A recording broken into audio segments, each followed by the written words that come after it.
do you make of the performance and what's your message to the fans after that to endure that? Well, yeah, the fans have travelled down and had to endure a poor performance, there's no doubt. So when they spend their money, spend their time, come to support, and the players perform as they did, then we have to hold our hands up to that extent and say it's not good enough. In terms of the setup of the game, I made changes because I've got to protect players that either got niggles now, we know a few have got, or are playing again in a turnaround in a really important league game for us on Saturday. But I also made changes because some players knock on your door to want to play regularly when they're not playing, and some players train well and actually make a case for playing. And then you put them in because they play for Everton and they should be able to come to Bournemouth when they make changes and compete.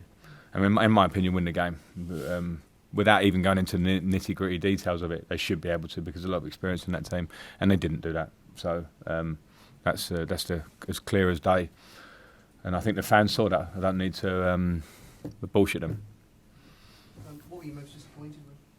The performance.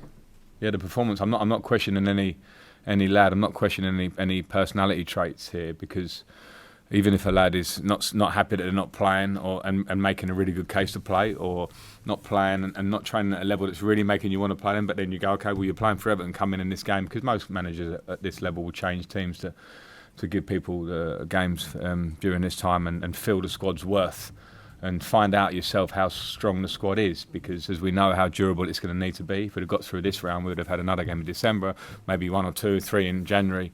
Plus all the league games that we've got coming up, and we know we want to stay in the Premier League, and we understand we're in a fight to do that.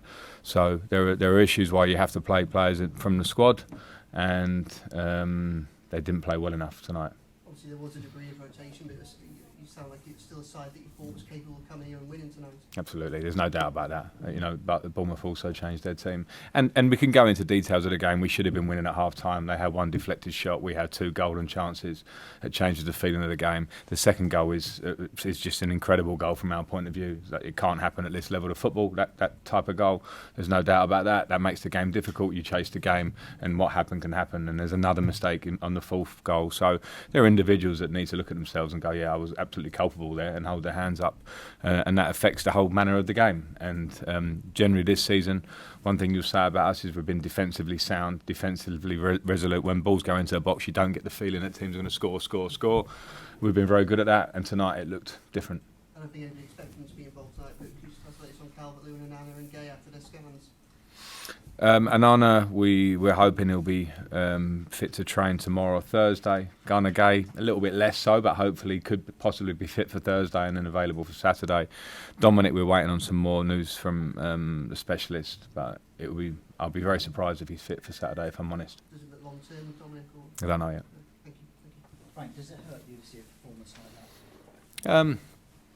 I don't want to get caught on words. I think it's really obvious. I don't think I need to sort of even sit here and describe it too much. I think we all saw it. I work daily with the players, so there's a lot to it, as I say, about where we're at as a squad, what level players train at, how much they want to play when they get the chance, will come on and show personality and play. Those are the things I consider as much as anything. I'll be honest with you, with this season, we want to get through this round of the Carabao Cup. But when I look at the squad now, I learn more today about the strength of the squad and where we're at than I do by watching training every day. So that's really interesting to me, and we have to understand that this season there may be, and there will be, difficult patches as we go forward to get to where we really want to be, because it doesn't just work that you go from where we were at the end of last season, just staying in the league and what I came into, losing the main source of goals in the team, trying to build around that with some signings and some younger players and some loans and free transfers and things, and trying to build a spirit. That road is not a simple road, and tonight was a big example of a part of that. You've got to come back for a vital game. Yeah, and that's no problem. That's the good news, and that's the good part. And we'll look different, and we'll play different in terms of level. I'm not talking about system or shape. I'm just talking about level of individual performance. We will play different, and if you offer me the 3 points and where that may leave us in the table going into the break, then I'll be relatively happy with the first period of the season in the league. Relatively, because you always want more. But at the same time, it's a competitive league, and we've had a lot of challenges. So that's all our focus. Now, it's all my focus, and this game, if anything, helps hone that focus even more. Frank, if you do win here on Saturday, this will be forgotten quickly, or is it Parts of it won't be by me, but I understand what you mean. Any further questions? Right, you took off Mason Holgate pretty much straight after that mistake for the goal. Was he one of the players who you felt didn't quite deliver on after he'd done one in training? No, I think Mason had a small issue with his knee at half-time, which he reported to one of the physios. I was aware of that at the start of the second half. And he seemed to sort of hobble a bit after a pass before the goal, and then the goal happened, and it was a clear decision. I was looking at possible changes early in the second half anyway, and it made sense in that part.